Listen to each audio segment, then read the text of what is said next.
Iran వైపు నుంచి ఒక చాలా పెద్ద ప్రకటన. యుద్ధము ఆగిపోయింది అని చెప్పి డొనాల్డ్ ట్రంప్ చెప్తున్నారు. అంటే అమెరికా అనబడే నేరగాడు, ట్రంప్ అనబడే గ్యాంబులర్, వీళ్ళు చెప్తున్న మాటలను పెట్టుకొని ఇరాన్ తన న్యూక్లియర్ ప్రోగ్రామ్ను ఆపేసింది అనుకుంటే ప్రపంచము ఒక భ్రమలో ఉంది. మేము మా న్యూక్లియర్ ప్రోగ్రామ్ని కొనసాగిస్తున్నాము. మా వద్ద ఉండే ఎన్రిచ్డ్ యురేనియంతో మేము అణు అస్త్రాలు తయారు చేసే పరిస్థితిలో ఉన్నాము. అంటే 15 రోజుల్లో 10 అణు అస్త్రాలు. ఇంత ధైర్యంగా ఇరాన్ వాళ్ళు ఎలా మాట్లాడగలుగుతున్నారు? వాళ్ళ సుప్రీం లీడర్ అతను టార్గెట్లో ఉన్నాడు. ఎనీ టైం ఎవరైనా కూడా ఇతని మీద హత్యా ప్రయత్నము చెయ్యవచ్చు. అయినా కూడా ఇసుమంత భయం లేదు, ఎక్కడా ఎవరిని లెక్క చేయడం లేదు.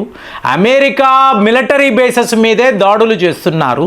మరి ఇంత ధైర్యము ఇరాన్కి ఎలా వచ్చింది అనేదే ఇవాళ యుద్ధ నిపుణులంతా మాట్లాడుతున్నారు. సో దీనికి వన్ అండ్ ఓన్లీ రీజన్ ఏమిటి అంటే రష్యా. ఇప్పుడు ఇరాన్ యొక్క ఫారిన్ మినిస్టర్ ఈయన నేరుగా వెళ్ళి పుతిన్ గారిని కలిశాడు. పుతిన్ గారు ఈయనకి ఏం చెప్పారు అనేది ఇవాళ వరకు కూడా, ఈ వీడియో మాట్లాడుతున్నంత వరకు కూడా మనకు తెలియలేదు.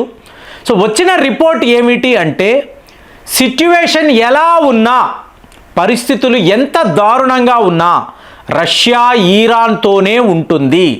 త్వరలోనే మీ దేశానికి వచ్చి మేము ఒక న్యూక్లియర్ కేంద్రాన్ని మొదలు పెట్టబోతున్నాము అని చెప్పి ఒక భారీ ప్రకటన పుతిన్ చేయడంతో, సో అందరూ మాట్లాడుతున్నది ఏంటి, ఇరాన్లో ఉండే 400 కేజీల యురేనియం ఏమైపోయింది అంటే ఆ జవాబు పుతిన్ వద్దే ఉంది. కాబట్టి ఆయన ఎంత క్లియర్గా చెప్తున్నాడంటే, ఏం జరిగినా అమెరికా నీ మీద దాడులు చేయని, ఇజ్రాయెల్తో నువ్వు యుద్ధము చెయ్యి, ఏమైనా సరే నేను నీతోనే ఉన్నాను, భయపడకు. సో ఇలాంటి ఒక సిట్యువేషన్లో ఇరాన్ వాళ్ళ విషయంలో అమెరికా వాడు చేసింది ఏమిటి చూడండి. అమెరికా యొక్క ఉప అధ్యక్షుడు, వైస్ ప్రెసిడెంట్ జేడి వాన్స్, ఈయనను మీడియా వాళ్ళు అడిగారు, ఏమండి ఇరాన్ యొక్క ఎన్రిచ్డ్ యురేనియం 400 కేజీలు ఎక్కడా, ఎవరు చూశారు, ఎటు వెళ్ళిపోయింది అంటే, మాకు కూడా అదే డౌట్ అండి, మేము దాడులైతే చేశాము, కానీ మీకు యురేనియం ఎక్కడికి వెళ్ళిపోయిందో ఇంకా అర్థము కావడం లేదు. కుదిరితే మేము ఇరాన్ అధికారులతో మాట్లాడతాము, మాకు చెప్పాల్సిన బాధ్యత ఉంది కదా అని చెప్పి జేడి వాన్స్ అన్నారు. ఇంతలో ఈ గంట ప్రాంతంలో డొనాల్డ్ ట్రంప్ గారు ఒక స్టేట్మెంట్ ఇచ్చారు. మా మిషన్ ఏమిటి, ఇరాన్లో ఉండే ఈ యురేనియంని పూర్తిగా భూస్థాపితము చెయ్యాలి. సో అది మేము చెయ్యగలిగాం, సక్సెస్ఫుల్గా చెయ్యగలిగాం, కాబట్టి యుద్ధములో మేమే గెలుపు సాధించాము ఈయన అన్నాడు. సో అక్కడే ఉండే జేడి వాన్స్, అవునండి మా మిషన్ అదేనండి, ఆ యురేనియంని లేకుండా చెయ్యాలి, అది మేము చేసి చూపించాము.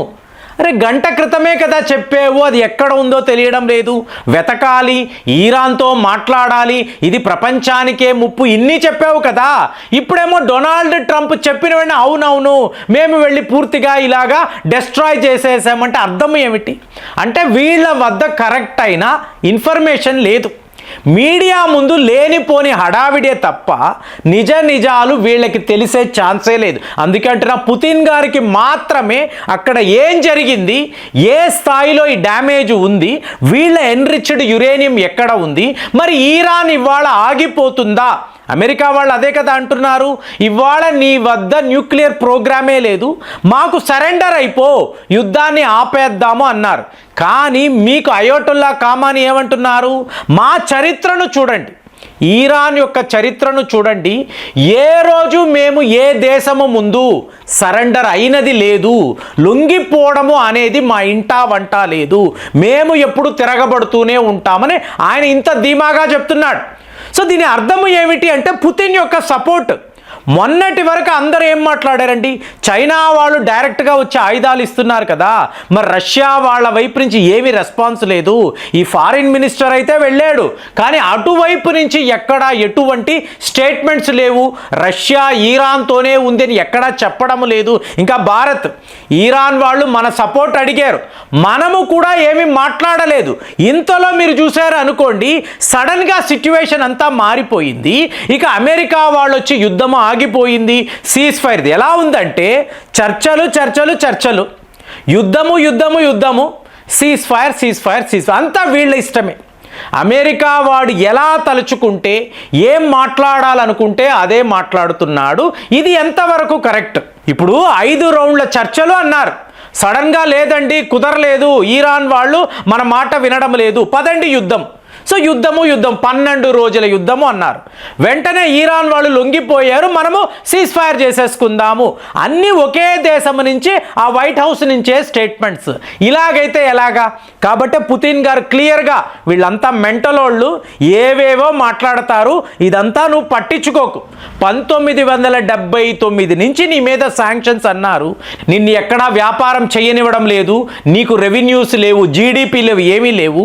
సో మేము నీతోనే ఉన్నాము, నీ న్యూక్లియర్ ప్రోగ్రామ్ కొనసాగించు. ఇప్పుడు మనకు డౌట్ వస్తుంది, పుతిన్ గారు ఎందుకంటే ఇంత పని కట్టుకొని ఇరాన్ వైపు ఉంటున్నారు? ఇరాన్కి సపోర్ట్గా ఎందుకు ఈయన ఉండాలి? భారత్ని తీసుకున్నారనుకోండి 50-50, ఇజ్రాయెల్ వైపు 50%, ఇరాన్ వైపు 50% ఉంటాం, ఇద్దరు మిత్రులే అంటాం. కానీ రష్యా వైఖరి చూశారనుకోండి, పూర్తిగా మేము ఇరాన్కి సపోర్ట్గా ఉంటాము అని చెప్పి మాట్లాడుతున్నారు. కారణము అన్నారు అనుకోండి, 1991లో ఈ అమెరికా వల్లే యుఎస్ఎస్ఆర్ అనబడే సామ్రాజ్యము కూలిపోయింది, పూర్తిగా విడిపోయింది. ఆ పగా ప్రతీకారము అనేది రష్యా వాళ్ళ నరనరాలలో ఉంటుంది. సో అందులో పుతిన్ లాంటి నాయకుడు అమెరికాకు అక్కడ అడ్వాంటేజ్ ఉంటే ముందు ఈయనే వెళ్ళి అక్కడ నిలబడతాడు. కాబట్టి ఇవాళ ఇరాన్ని లొంగ తీసుకోవాలి అంటే నేను ఉన్నాను, నువ్వు నిలబడు. అమెరికా కాదు, ఇజ్రాయెల్ కాదు, ఎవరు వచ్చినా మనం చూసుకుందాము. నీ దేశములోనే నేను వచ్చి ఒక న్యూక్లియర్ బాంబును తయారు చేస్తాను, న్యూక్లియర్ ప్లాంట్ను పెడతాను. ఇప్పుడు ఇరాన్ అయితే మీరు దాడులు చేశారు, మీరు ధ్వంసము చేసామన్నారు. రష్యా వాళ్ళు ఈ పని చేశారు అనుకోండి, అమెరికా వాడు రాగలడా? వచ్చి రష్యాను ఎదిరించగలడా? అప్పుడు పరిస్థితి ఏంటి? సో ఇదే పుతిన్ చెప్పే సొల్యూషన్. నువ్వు ఏమి వరి అవ్వకు, నీ వద్ద ఉండే ఎన్రిచ్డ్ యురేనియం నేనే కదా నీకు ఇచ్చాను, తయారు చెయ్యమన్నాను, తయారు చేస్తున్నావు కదా, కంటిన్యూ చెయ్యి, అప్పుడు ఎవడు నన్ను అడుగుతాడో చూస్తాను అని చెప్పి క్లియర్గా వాళ్ళ ఫారిన్ మినిస్టర్కి ఈయన చెప్పి పంపించడంతోనే ఇవాళ ఇంతంత పెద్ద స్టేట్మెంట్స్. 400 kgs యురేనియం మా వద్దే ఉంది, న్యూక్లియర్ అస్త్రాలు తయారు చేయడానికి కావలసిన మెటీరియల్ మేము రెడీ చేసుకున్నాము, అవసరమైతే మేము న్యూక్లియర్ వెపన్ తయారు చేస్తాము. మీ వద్ద ఉంటే ఒక న్యాయము, మా వద్ద ఉంటే అది మహాపాపమా? ఎలా కుదురుతుంది? మేము న్యూక్లియర్ వెపన్ వాడితే ప్రమాదము, మరి మీరు వాడితే సెల్ఫ్ డిఫెన్సా? హిరోషిమా నాగసాకి మీద ఎలా మీరు వెయ్యగలిగారు? అప్పటికే జపాన్ సరెండర్ అయిపోయింది కదా. సో ఇదంతా ఏంటి? నీకు ఒక చట్టము, ప్రపంచానికి ఒక చట్టము. ఆ రోజుల్లో భారత్ ఇదే పని చేస్తే వాళ్ళ మీద శాంక్షన్స్ విధించావు. మరి ఇవాళ వాళ్ళు ఒక గ్లోబల్ పవర్గా ఎదిగారు, నువ్వు ఏం చెయ్యగలిగావు? సో ఉత్తుత్తినే బెదిరించడము, లొంగ తీసుకోవడము ఇది కాదు. కన్స్ట్రక్టివ్గా మాట్లాడాలి, కన్స్ట్రక్టివ్గా పనులు చెయ్యాలి. అది అమెరికా వద్ద లేనే లేదు. ఇప్పుడు డొనాల్డ్ ట్రంప్ చేసిన పనిని మీరు ఒక ఫెయిల్యూర్గా చూస్తారా? లేదండి నిజంగానే ఇరాన్లోకి వెళ్ళి న్యూక్లియర్ సైట్స్ను వాళ్ళు ధ్వంసము చేశారని చెప్పి మీరు నమ్ముతున్నారా? ఈ రిపోర్ట్స్ మీ వద్ద కూడా ఉన్నాయా? చూడండి ఎన్ని ప్రశ్నలు ఉన్నాయో.